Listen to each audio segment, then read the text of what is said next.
আসসালামু আলাইকুম ওয়া রাহমাতুল্লাহ। আল্লাহ সুবহানাহু ওয়া তাআলা পবিত্র কোরআনের মধ্যে বজ্রপাত সংক্রান্ত বেশ কিছু আয়াত নাজিল করেছেন। বর্তমান সময়ে বাংলাদেশের পার্সপেক্টিভে যেই পর্যায়ে বজ্রপাতের অবস্থা চলে গিয়েছে এবং বজ্রপাতের মৃত্যুর হার বেড়ে চলেছে, আমরা একটু জানার চেষ্টা করি আল্লাহ রাব্বুল আলামিন বজ্রপাত সম্পর্কে কি বলেছেন। আল্লাহ রাব্বুল আলামিন সূরা আর-রাদের ১৩ নম্বর আয়াতে বলেন, আউযু বিল্লাহি মিনাশ শাইতানির রাজীম। বিসমিল্লাহির রহমানির রহিম। ويسبح الرعد بحمده والملائكة من خيفته ويرسل الصواعق فيصيب بها من يشاء وهم يجادلون في الله وهو شديد المحال। ইরশাদ হচ্ছে, আল্লাহ রাব্বুল আলামিন বলছেন, বজ্র তার অর্থাৎ আল্লাহর প্রশংসা সহ তার পবিত্রতা ঘোষণা করে এবং ফেরেশতাগণও তার ভয়ে পবিত্রতা ঘোষণা করে। তিনি বজ্রপাত প্রেরণ করেন এবং যাকে ইচ্ছা তা দ্বারা আঘাত করেন, অথচ তারা আল্লাহ সম্পর্কে বিতর্ক করে, আর তিনি কঠোর শক্তিধর। আল্লাহ রাব্বুল আলামিন সূরা বাকারার ১৯ নম্বর আয়াতে বলেন, বিসমিল্লাহির রহমানির রহিম। أو كصيب من السماء فيه ظلمات ورعد وبرق يجعلون أصابعهم في آذانهم من الصواعق حذر الموت والله محيط بالكافرين। অর্থাৎ আল্লাহ বলছেন, অথবা তাদের অবস্থা আকাশ থেকে বর্ষণ সহ মেঘের মতো, যাতে আছে অন্ধকার ও বজ্রধ্বনি ও বিদ্যুৎ। তারা বজ্রপাতের ভয়ে মৃত্যুভীতিতে নিজেদের কান ঢেকে রাখে, আর আল্লাহ কাফিরদের পরিবেষ্টন করে আছেন।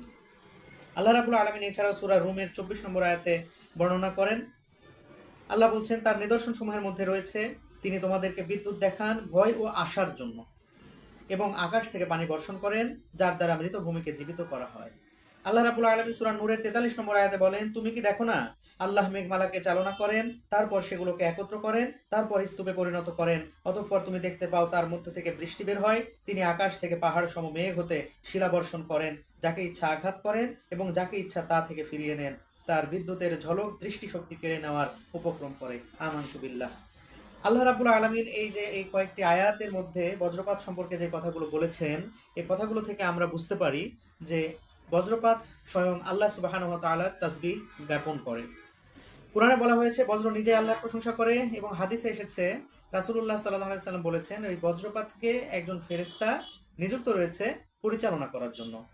বজ্রপাত শাস্তি হিসাবেও আসে। আল্লাহ রাব্বুল আলামিন আয়াতসমূহে বলেছেন যে আল্লাহ যাকে চান বজ্রপাত দ্বারা আঘাত করেন, এবং আল্লাহ রাব্বুল আলামিন ভয় ও রহমতের নিদর্শন হিসাবেও বজ্রপাতকে প্রেরণ করে থাকেন। বজ্রপাত মানুষের মধ্যে ভীতির সৃষ্টি করে। এই বজ্রপাতের মাধ্যমে আল্লাহ রাব্বুল আলামিন তার মহত্ব, তার বড়ত্ব, তার ক্ষমতা সম্পর্কে মানুষকে ওয়াকিফাল করার জন্য বজ্রপাত প্রেরণ করে থাকেন। আর এই বজ্রপাত একই সাথে সতর্কবার্তা এবং রহমত। আল্লাহ রাব্বুল আলামিন বলছেন, মানুষ যেন ভয় পায়, তার রবের প্রতি একনিষ্ঠ হয়ে যায়, এই জন্য বজ্রপাত আল্লাহ রাব্বুল আলামিন প্রেরণ করেন। আবার এই বজ্রপাতের মধ্যে থাকে বৃষ্টি। মেঘমালা থেকে যে বৃষ্টি সঞ্চার হয়, এই বৃষ্টি যাবতীয় শোভা বর্ধন করে থাকে। আল্লাহ রাব্বুল আলামিন বিদ্যুতের শক্তির কথা বলেছেন, বজ্রপাতের মধ্যে থাকে বিদ্যুৎ, এই বিদ্যুতের শক্তির কথা বলেছেন। এই বিদ্যুতের শক্তি, এই আলো যেন মানুষের চোখ ধাঁধিয়ে দিতে পারে, আল্লাহ রাব্বুল আলামিন এত অসীম ক্ষমতা বর্ণনা করেছেন। তাহলে এই বজ্রপাত যে হারে বেড়ে চলেছে, আর এখন বৈশাখ মাস, এই সময়ে আমাদের কিছু সতর্কতা অবলম্বন করা দরকার। যদি কখনো আমরা রাস্তায় চলাচলের সময় দেখি যে যেখানে বজ্রপাত শুরু হয়ে গিয়েছে বা ঝড় শুরু হয়ে গিয়েছে, ঝড়ের আগ মুহূর্ত এবং ঝড়ের শেষ মুহূর্ত সবচাইতে বেশি বজ্রপাত হয় বাংলাদেশে। এই সময়টাই চেষ্টা করতে হবে কারেন্টের খাম্বার কাছে না দাঁড়ানো, চেষ্টা করতে হবে অপেক্ষাকৃত নিচু কোনো জায়গায় অবস্থান গ্রহণ করা, টিনের চালা দেওয়া ঘরের মধ্যে অবস্থান না করা, দালান কোনো ঘরের মধ্যে যদি প্রবেশ করা যায় ভালো হয়। যদি কেউ মাঠে থাকেন, সেইখানে সবচাইতে উঁচু যে গাছ আছে সেই গাছের নিচে কোনোভাবেই যাওয়া যাবে না, কারণ বজ্রপাত এসে উঁচু জায়গাতেই শোষিত হয়। এক্ষেত্রে কি করতে হবে, একেবারে শুয়ে পড়া যাবে না, হাঁটু গেড়ে বসে যেতে হবে।